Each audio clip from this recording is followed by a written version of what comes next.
Assalamualaikum warahmatullahi wabarakatuh. Perkenalkan, nama saya Novia Burhan. Alhamdulillah untuk saat ini saya di sini diberikan tugas untuk mengajar sejarah di kelas 10 OP dan NM. Baiklah, sebelum kepada materi, marilah sama-sama kita membaca doa sebelum belajar. Membaca doa dimulai. Bismillahirrahmanirrahim. Materi sejarah pada bab pertama adalah tentang konsep dasar sejarah. Pengertian sejarah. Sejarah itu dari bahasa Arab itu artinya syajaratun, yang berarti pohon yang bercabang-cabang. Karena sejarah merupakan kembangan dari satu titik kejadian saling berkaitan, sehingga alur yang saling berkaitan itu membentuk sebuah pohon yang mempunyai cabang. Yang kedua, sejarah dalam bahasa Yunani berasal dari kata historia, yang berarti ilmu pengetahuan yang bersumber dari penelitian yang mendalam. Yang ketiga, menurut bahasa Inggris berasal dari history, yang artinya kejadian pada masa lampau. Sedangkan menurut bahasa, pengertian sejarah itu dibagi menjadi dua, dalam pengertian sempit dan luas. Kalau dalam pengertian sempit, sejarah itu artinya kejadian atau peristiwa. Sedangkan dalam artian yang luas, sejarah adalah suatu peristiwa manusia, akar dalam realisasi diri dengan kebebasan dan keputusan daya rohani. Selain pengertian di atas, ada beberapa pengertian dari para ahli.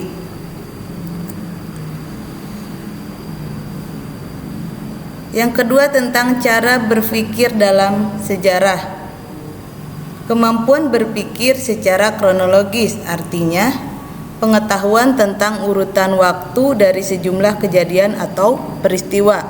Yang kedua, kemampuan berpikir periodisasi, yaitu pembagian waktu menurut zamannya. Contohnya misalnya tentang kerajaan Hayam Wuruk, kerajaan Majapahit, masa dinasti, dan tentang kerajaan Mataram Hindu. Yang ketiga, kemampuan berpikir kausalitas, yaitu sebab akibat.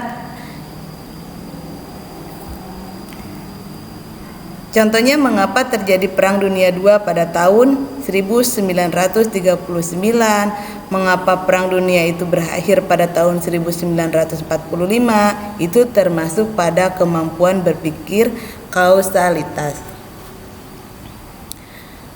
Yang terakhir, kemampuan berpikir diakronis dan sinkronis. Kalau diakronis adalah kemampuan memahami peristiwa dengan melakukan penelusuran pada masa lalu.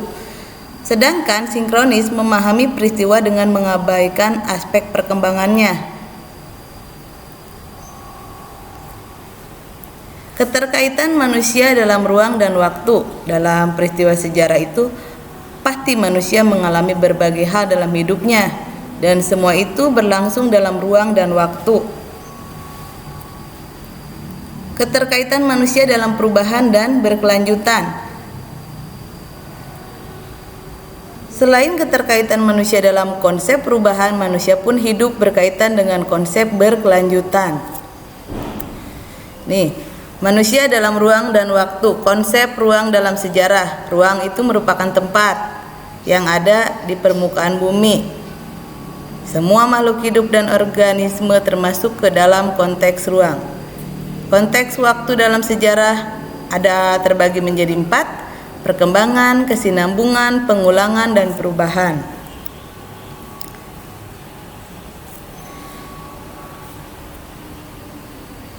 Manusia dalam perubahan dan berkelanjutan. Perubahan dalam sejarah, yaitu perubahan ini dapat diartikan sebagai segala aspek kehidupan yang terus bergerak seiring dengan perjalanan kehidupan manusia. Berkelanjutan dalam sejarah karena sejarah merupakan ilmu yang mempelajari peristiwa yang berkelanjutan dari satu masa menuju masa berikutnya.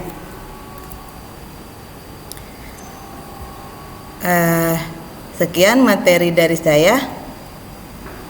Ada tugas, silahkan kalian kerjakan tugas pertama, kedua, dan ketiga. Assalamualaikum warahmatullahi wabarakatuh.